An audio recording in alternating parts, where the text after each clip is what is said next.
Welcome to my do's, don'ts, and myths of the traveling in Bhutan. These are my personal experience. So you can see on the screen there are like some 11 points which I mentioned most, which I prefer you guys to look very carefully. And I'm not gonna tell you all of them. You can read. But number three, I wanna point you out that this is very important. If you have breathing problem, if you have asthma, if you have heart problem, definitely take your inhaler and medicines, because Bhutan is not a place where you get the emergency help or medical help very quickly. Take the universal multiplex. I'm sure you're gonna take the converter, but take the multiplex. I'm sure you're gonna charge a variety of devices, and take the power banks, because there will be many times where you won't get the time to charge up your devices at the hotel. Get a SIM card with the data plan. You'll get it in the airport at the arrival building. It will take 600 nultrum, and yeah, it's the Wi-Fi or internet in the hotel will suck. So please definitely take the SIM card when you arrive, and it's already there for the guests. I mean the travelers. Take a recommended guide. Don't go or don't pick your guide randomly. Take some reference. Check the background. Then you take the guide. Eat continental food. Eat the simple dishes to avoid the stomach problems. Take a large SD card for your cameras. Take your laptop. Don't forget your laptops. You may want to transfer the photos, because you're definitely gonna take the photos. Bhutan is beautiful, so there are a lot of places to take photographs. Study the sightseeing yourself. Do your trip plan by yourself. Don't depend on anyone. Book your hotels, air tickets at least a month before, because Bhutan is not a very cheap country. I must tell you that. So be careful about it. That where you're going, especially if you're not from the SAARC country, it's gonna take a lot of money for not only the air ticket, the hotel. Also, very Bhutan's food is very expensive. If you wanna have good food or edible food, it's definitely gonna cost you a lot. I spent we went 2 person. Excuse me. We went 2 person, and we spent 1,000 nultrum every single meal. So you can understand, for 5 days it was a hell lot of money, I would say, because in my country we don't spend, even for the foreigners, they don't spend that much for every day, every meal. I mean, 1,000 ultrum is a lot of money.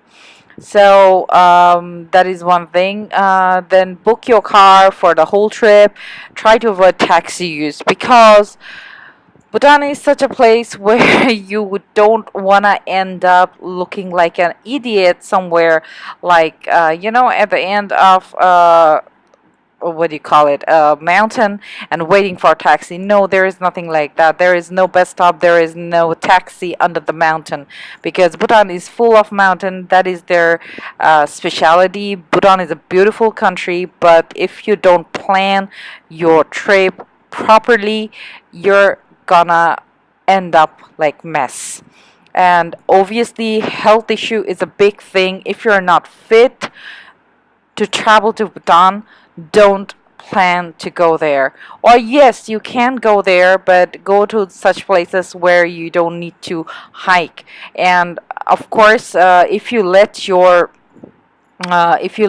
guide to plan your trip, they're definitely gonna insist you to hike a lot. So which is probably is not recommended by your doctor to do that. So that's why I said plan your trip smartly. Now I'm going for the don'ts. There are a huge lot of lists for don'ts for the Bhutan. Um, so the first one, if you see, I said don't be adventurous with about the food.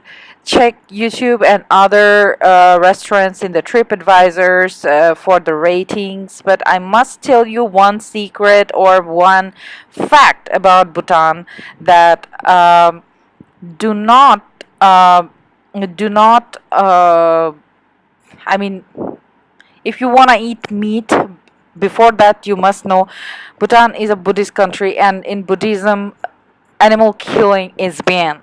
Animal killing is absolutely no no. So they don't kill animal to eat.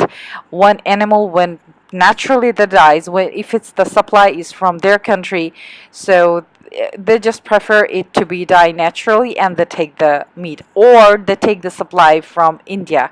So once they take the supply to the hotels and other places, it is probably more than a month. So better you before you eat that, you should know this truth that whatever the meat you're eating is chicken or beef or pork, whatever it is, it's old and it's not cut freshly. And for the Muslim people, that is definitely not halal. Number two, don't let your guide plan your trip. Study your trip advisor type, kind of website. Just plan your trip by yourself.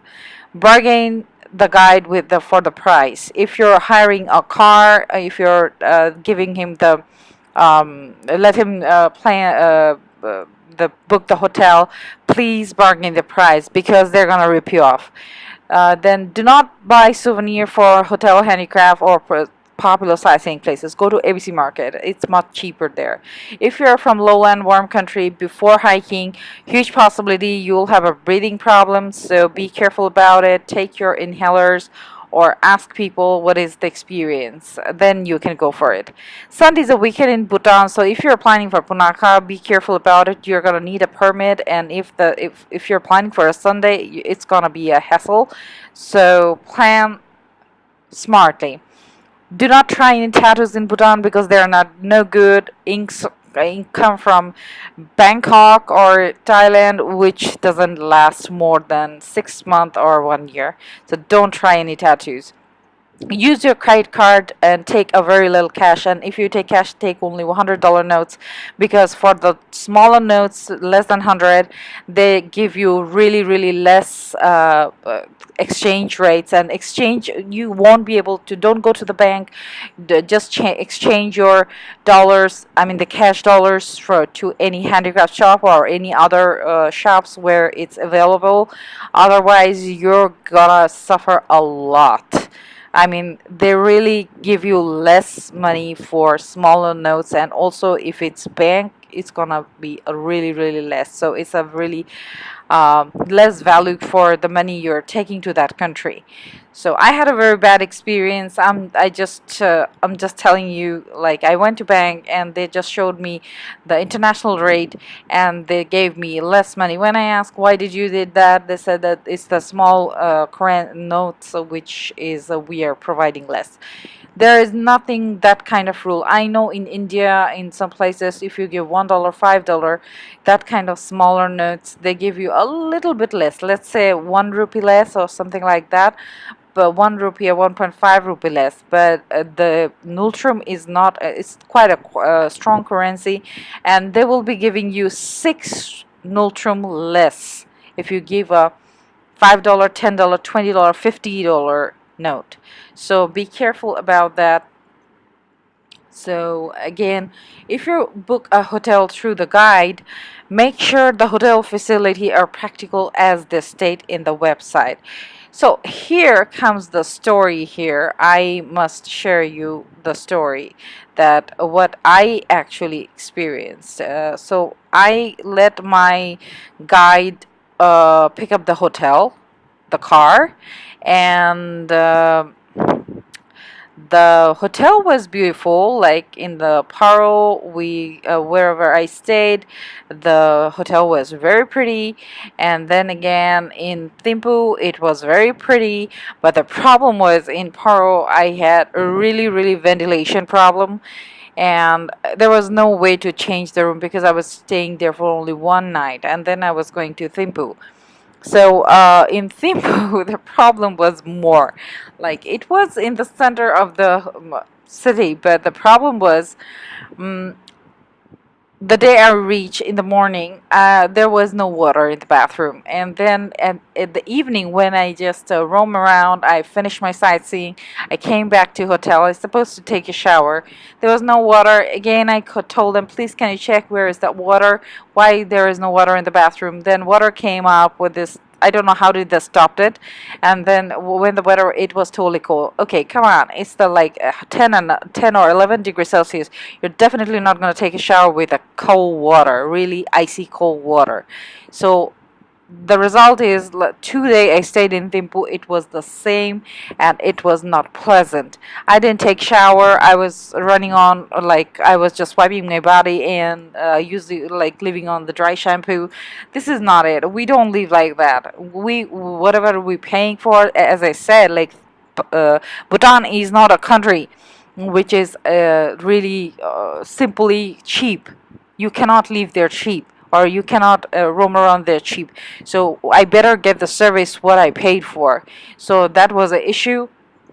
And the car, you have to keep a car with you all the time, because Bhutan is not a place where you can, walk around, and you will be able to see so many things. It's not like that in Thimphu. Maybe there are some places like but it's not that kind, not that type. So you have to be very, very careful how you're planning your trip in that case. So be careful about the foods, be careful about how you plan the trip. Like, probably your guide is going to tell you, okay, you just landed, let's go to Punakha. No, don't do that. Like, first you stay in Paro, finish your whatever you want to look in Paro, then you go to Thimphu, look around the Thimphu. From Thimphu, go to Punakha.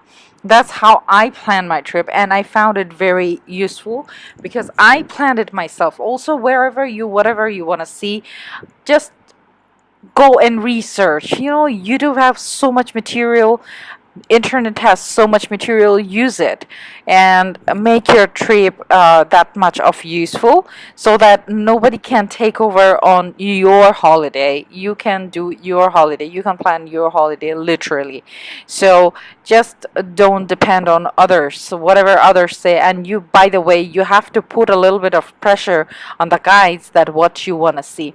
There is a river that flows in the middle of the city. That is beautiful. If you have your action camera, if you have waterproof camera, definitely take shots from there. That's like really breathtaking and worth watching over there.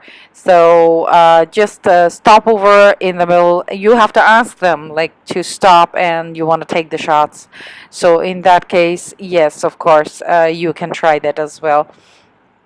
So let's go for what else do you want to do? Uh, okay. Actually, there are like a lot more to say. I just don't want to. This video can be really controversial because whatever I'm saying, every word is true.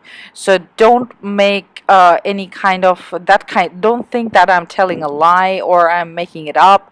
Don't think in that way. So let's talk about the myths. The people are too easy, too caring. No, it's not like that. They're quite rude in some places at some point, and you have to convince them literally to do something. I have faced that, so I'm telling you the truth. Then the temples, they will tell you that every temple is different. No, not if you're not Buddhist, you won't be able to find out the each and every temple how different they are. It's not possible. So it's not necessary you have to look every single temple, because the going to the temple is one kind of a hectic job. You have to hike up in some places also.